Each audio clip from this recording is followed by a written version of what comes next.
Hello, my name is Patrick Olson. I'm a student at Idaho State University. I'm giving a presentation with my colleagues for an analysis and design class.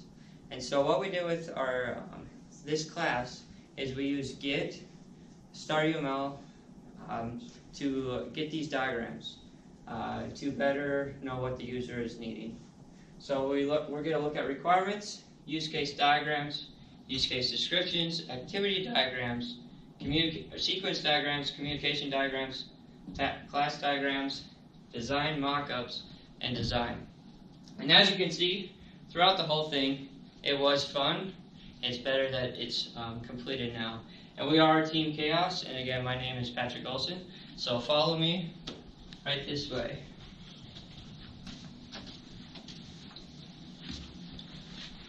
So you can see here, requirements is on a whiteboard. A lot of our diagrams that we did was at the library. This is where we were able to pick each other's brains. One individual would be drawing the diagrams, working on the requirements, while the other one was recording that information. We saved time doing this, working well as a team. So we have a task name as customer purchase equipment. On that task, the requirements from the user story. This is what the user in real life would be telling us. Our scenario is hypothetical, but based on the information we're given for this task, we had customer must bring UPC for all items. Employees must be able to pull up customer information through various means, that being phone number, that being their name, their address. System must be able to retrieve a customer's account with low latency.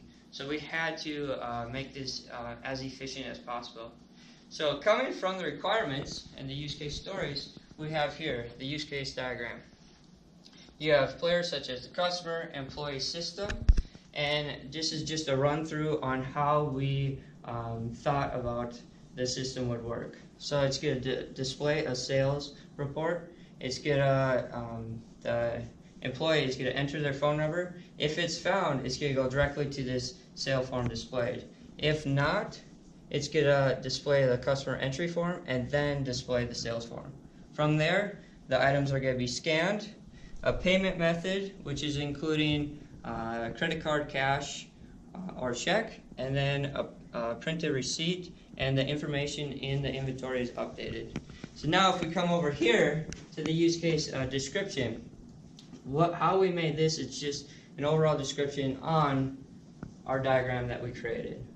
And so putting this all in, we have the task name, the ID, which is huge. When we're using Canboard, we actually made a mistake and we had our names not standardized. And so by doing that, it actually cost us a lot of time trying to figure out what task went with what name. We said this was a high importance, and the primary actor was the customer, and as you'll see why. This is a general way of doing it, so it's an essential use case type. And then you have the stakeholders, the employees of the business that we're using, the suppliers, and customer. And so a customer can purchase one or more items, and that triggers this use case, this action of the system. The associations, the includes and extends, all are pulled from this diagram here. We did not draw the associations because it would make this diagram extremely busy. But you can see that from this use case, it can extend two areas. It can either be not found or found. And from that, this has to include this entry form.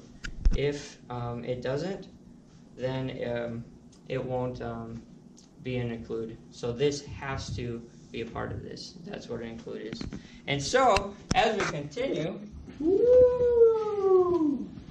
we see here with the activity diagram, it's for the same task, but we're just marching through another way to look at it. So you have successful, unsuccessful, you have the existing customer, and then a decision node. And with that decision node, you can either update that information or there's no update. So then it goes back to a decision node, and then we scan the items. And so this is just an overall view of how the activity performs. So now if we come back here, to a sequence diagram. The sequence diagram is a different task. It's generate current inventory report. For a lot of these reports, this is kind of how it was all based off of. So you have an employee that wants to generate a report. So they generate current inventory, send that to the system. The system queries, gathers the information required, and then it will send back that report, and finally the sequence will end. And so I'll be moving to communication diagram. Well, let's talk about this communication diagram. Sorry about that. We had a little bit of technical difficulty, and we'll be presenting the rest of our presentation this way. So we start with the system. It asks for the customer for their phone number. The customer at the terminal enters that phone number. The system looks at the database to see if that's an existing customer or a new customer, and that's sent back to the system, which then displays the customer entry form. And if any information needs to be updated, that's sent back to the system. And then the employee can finally start scanning the items that we're interested in. Once the items are scanned, the database is queried to see if that item actually belongs to that store. And from that, once all the items are scanned, the employee can then process the transaction, which is sent to the system. The system then prints the receipt and the corresponding reports. So with that, I'm going to pass it on to Brandon. Thank you. Hi, my name is Brandon Uline, and I am part of Team Chaos, and I am going to be going over the class diagram. So, taking a look at the class diagram, this is kind of a high-level overview of everything we've done over the semester. So off to this side, you can kind of see where we have our accounting system. Below that, we've got our auditing. Next to that, we've got our reporting. And then over here, we kind of have the rest of the system. So let's go ahead and take a look at all of that. So over here, we have all of our class diagrams that have to do with inventory. When we were designing this, we were kind of trying to apply everything that we had learned in class. Things kind of like the single responsibility principle. So for example, if you take a look at any of these classes, you'll notice they are responsible for one thing and one thing only. And then if we go down, here we have all of our class diagrams that have to do with ordering. For these, we kind of set it up so anywhere that you use order, you can also use service order or equipment order. And I believe, if I remember it, that was Liz Koff's substitution principle. Basically saying anywhere you use the base class, you can use any other class that also inherits from it. So that was another piece that we tried to incorporate into our project, something that we learned in class. Then, moving on from there, let's take a look at our accounting system. So for our accounting system, there wasn't a whole lot to go on in the project, so we kind of went with just some basic accounting as far as kind of tracking like stockholder equity, liabilities, and assets, as well as just debits and credits. And the reason that we kind of have everything set up like this is our three goals were to create an internal accounting system, an internal reporting system, as well as we wanted to try and automate the majority of the process that they had beforehand. So things like employees having to enter their employee ID, or employees having to calculate if a return is within 90 days. Other things like issuing store credit, adding and removing items from the inventory, as well as debiting or crediting the appropriate accounts that are involved with that is all handled by the system now. So all the employee really has to do is just kind of scan in the items, take the payment, and make sure that they get the customer to sign the appropriate receipts, and to also ensure that those end up in the appropriate place. So after all of that, the last thing that we have to take a look at is reporting. So our reporting class is basically responsible for generating every single report that we have. It will basically query the database for any relevant information. It'll kind of put it into a little template or format it the correct way. And then whenever somebody needs that diagram, it will either go ahead and display it on the screen, or in some cases, the report actually gets automatically sent to management depending on whatever time frame they specified. So that could be once a day, once a week, or once a month, or anything in between for that matter. Let's see. So then the other thing that we went ahead and did was for our logbook. So customers keep track of all of their, I guess, kind of accomplishments or what they did as far as like hours completed, whether they have their Hang 1 proficiency, Hang 2 proficiency, all that kind of stuff. But we also have the system automatically tracking that as well. So that way, if a customer, for example, loses their book or misplaces it, or maybe there's a discrepancy somewhere between the two, we can kind of go ahead and take a look at that. And that brings me to the last thing I want to talk about, which is auditing. Auditing in this case is basically, we just want to make sure that we're tracking where money's going, you know, what accounts it's going into, what accounts it's coming out of, as well as being able to take a look at our inventory, being able to see, you know, maybe we had so much of this at the beginning, now we have so much of it at the end, and when we take a look at our sales, we didn't sell enough for that change to occur. We can kind of go ahead and audit through different things to try and figure out whether it was damaged, lost, or stolen, and then we can kind of take a look at that as well. That'll also kind of tie into our reporting.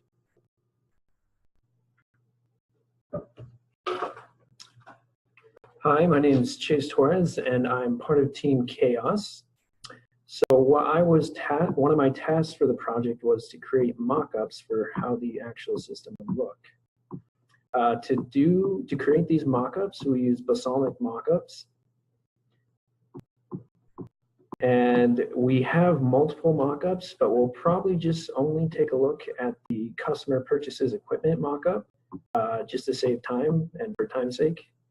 I'll also be tying it in to the activity diagram over here, just going through it and showing how it works in comparison to the activity diagram.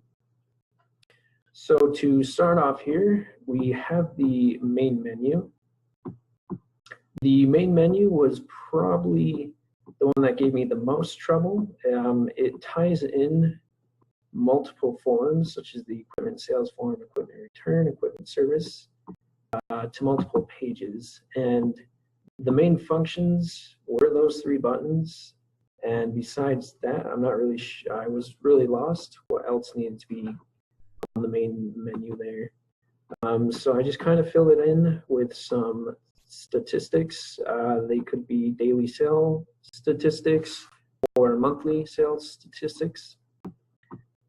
And so from here, I'll just run you through what happens when a customer comes in from the employee's side using this system. So when a customer comes in and wants to purchase some equipment, the employee will be on the main menu and they'll go ahead and hit the equipment sale here button. And that will transition over into a query that will go ahead and search for the customer by phone number.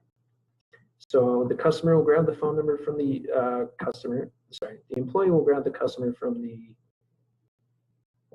employee will grab the phone number from the customer, put it in here, and they'll go ahead and do a search for them.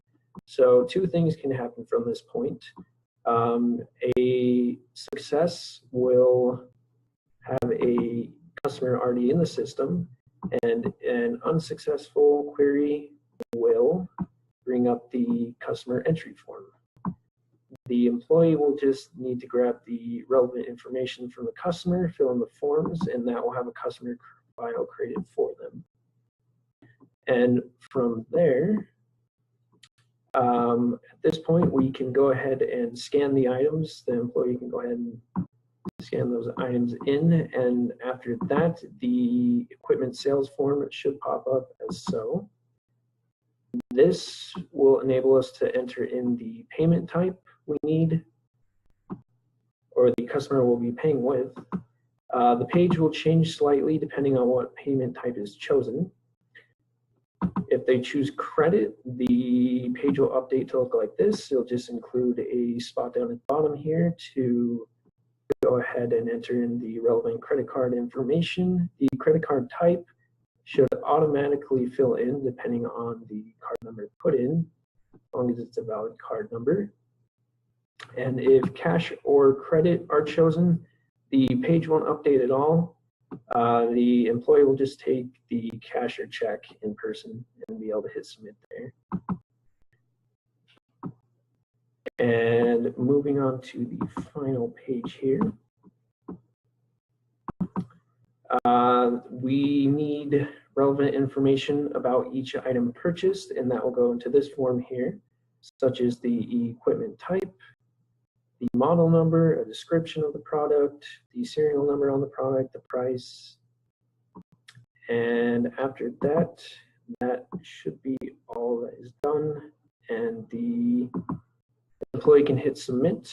The customer will receive a customer purchase agreement form, and they should get some copies of the receipts. Those will automatically get printed out after this final form has been submitted. And with that said, I'm going to turn the rest of the time over to Kirill. My name is Kirill Brainer, and I'm part of Team Chaos, and my role was the sequence diagrams and this final mock-up here. So what you're looking at is you're looking at the landing page for the employee view. So this is what it would look like implemented actually in the company, the Wind Riders of the Lost River Range. And so here you can see there's two views: the store view, which would just be the generic home view, which every customer would see, and then there's the employee view, which we're currently on. You can see that there's a login option for individual employees to get their own specific doctored view. And but in this case, this is just what a manager would see. They would be able to generate reports based off sales. They would be able to reorder more inventory, and they'd be able to look at current trends as well. So this first card here, this is the daily sales card, and what this is showing is it's just showing sales per day. You're able to see which item's doing better, which item's doing worse. If it's a slow day, you could see nothing at all. It's a real-time graph. And this generate report button in the sequence diagrams, it's super simple. What it does is it requests the employee sends a request to the system, and the system generates a report and just sends it back, and also sends it to management for storage. And in top 5 sales, so this could be top 5 sales of the day, top 5 sales of the month, and you could see what's selling better, what's selling worse. You could see just it could be even for the year. And so a generating report would do the exact same thing as the daily sales.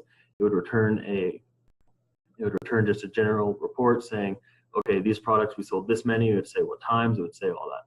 So inventory, this one is one of the important ones because this lets you see current stock of all your individual products. And with inventory, say you are selling a ton of hang gliders and then you run low. Well, so what this lets you do is this will notify you once you do run low, and this will also let you reorder more inventory. So continuing on down, you have the sales comparison, and this would just be a real-time graph comparing all your products, say, like in this case, for the whole year. Okay, so I could see through the months of, like winter months, say, I don't know, hang gliders were extra popular for some reason. Okay, so then you can say, let's order more during the winter months, but fall back a bit during summer. And so this will let you get an educated idea of like what your general customer base wants in this area, because different stores will have different needs. And here at the bottom, you could see there's 3 different links at the moment. They're just label link 1, link 2, link 3, and these could be pages, links to like the specific, say your specific hang glider supplier. It could be a link to the website. It could be a link to the service technician page. It could be a link to the customer database. So this was Team Chaos. Thank you for watching, and have happy holidays.